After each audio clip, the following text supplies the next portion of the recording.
Vamos partilhando então? Queremos partilhar. Parágrafo 167. Amores Letícia. Vamos juntos? O Papa então diz assim: as famílias numerosas são uma alegria para a Igreja. Nelas, o amor manifesta a sua fecundidade generosa. Isso não implica esquecer uma sã advertência de São João Paulo II, quando explicava que a paternidade responsável não é a procriação ilimitada ou falta de consciência acerca daquilo que é necessário para o crescimento dos filhos. Eu vou parar aqui no meio da frase, porque o parágrafo, é uma única frase para o parágrafo inteiro, né? Então, para nós não atropelarmos o raciocínio. Vamos lá então. Olha só, ontem nós falávamos sobre com relação ao nascimento, à procriação, a geração de filhos, o acolhimento dessas crianças, e também acabamos tocando num tema muito sensível, que é a questão do aborto. Então, mesmo quando existem, e nós sabemos as várias circunstâncias aonde a gravidez ou uma nova vida não são desejadas, acontece, sabemos disso. E por tantas situações que não vem ao caso aqui nós comentarmos ou julgarmos. O fato é que o pedido do Papa é que nós devemos aceitar todo o possível para aceitar, fazermos todo o possível para aceitar esta criança como um dom de Deus e assumir a responsabilidade. E aí fala então que o dom de um novo filho que o Senhor confia ao pai e à mãe tem início com o seu acolhimento e continua com a sua guarda ao longo da vida terrena. Veja só a responsabilidade dos pais, desde o momento da concepção, quando a criança ainda está sendo gerada, até mesmo depois, ao decorrer da vida, até a alegria da vida eterna, diz então a palavra do Papa para nós. E, inclusive, a responsabilidade é tão grande que Deus concedeu aos pais, inclusive, a responsabilidade de escolherem para a criança um nome. Então tá, padre, a Igreja fala que devemos acolher a vida, a criança. E olha o que o Papa fala aqui no começo do parágrafo que nós acabamos de ler, 167. As famílias numerosas são uma alegria para a Igreja. Não é simplesmente o fato de nós então termos poucos filhos ou um filho, quantos forem, mas que a Igreja se alegra também. Aí a gente vai levantar podemos, até discutimos um pouquinho sobre isso ontem, né? Nós podemos levantar aqui várias questões. E geralmente o que acaba pesando mais é a questão econômica. Mas lembra que nós meditávamos justamente isso, que às vezes nós jogamos para um problema, nós achamos uma resposta que é um problema maior. Por exemplo, a questão do aborto. Se nós temos muitas crianças hoje na rua e que passam fome, é porque existe um problema social. E não é a culpa de Deus.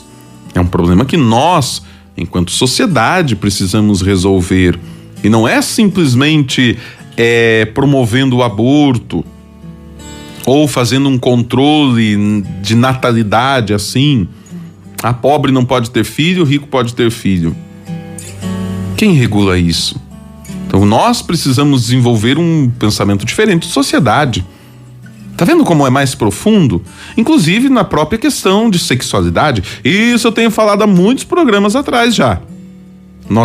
Esse tema é um tabu na Igreja, e é um tabu que não serei eu, Padre Jean, que vou conseguir resolver, e talvez nem na nossa época, porque é um problema secular, podemos dizer até um problema milenar, onde não se fala sobre sexualidade ou não se fala sobre relações sexuais, porque é um tabu.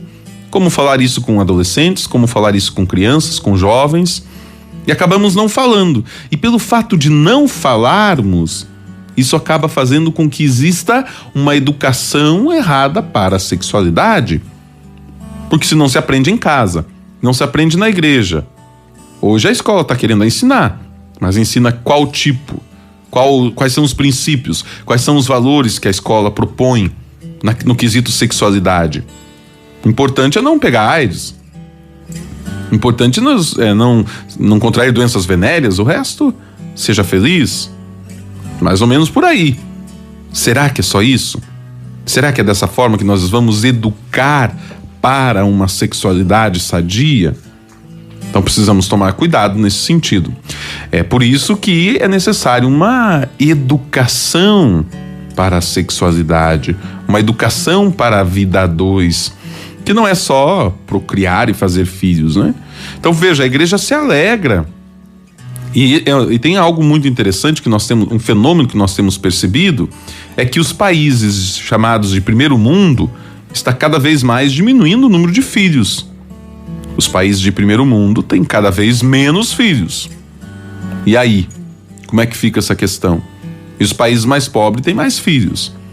E tem outro detalhe interessante, que muitas dessas famílias que têm poucos filhos são filhos de cristãos.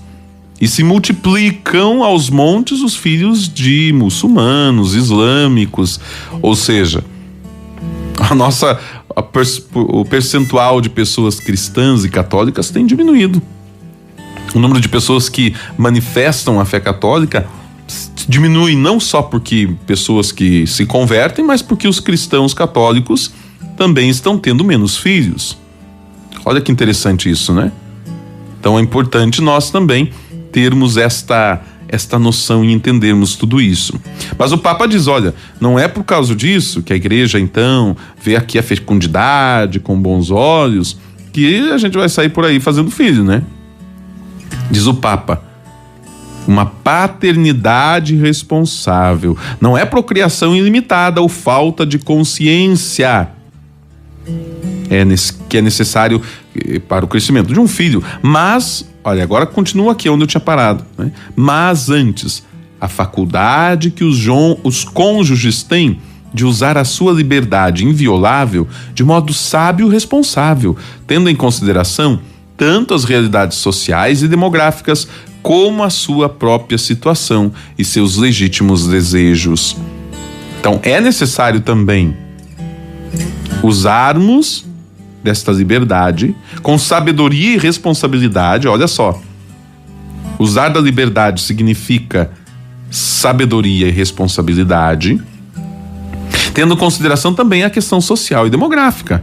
Claro que a igreja também vai olhar essa situação. São João Paulo II já nos propunha também esta realidade, para que daí então possa se legitimar a sua situação, os seus desejos e o desejo de ter aí famílias grandes.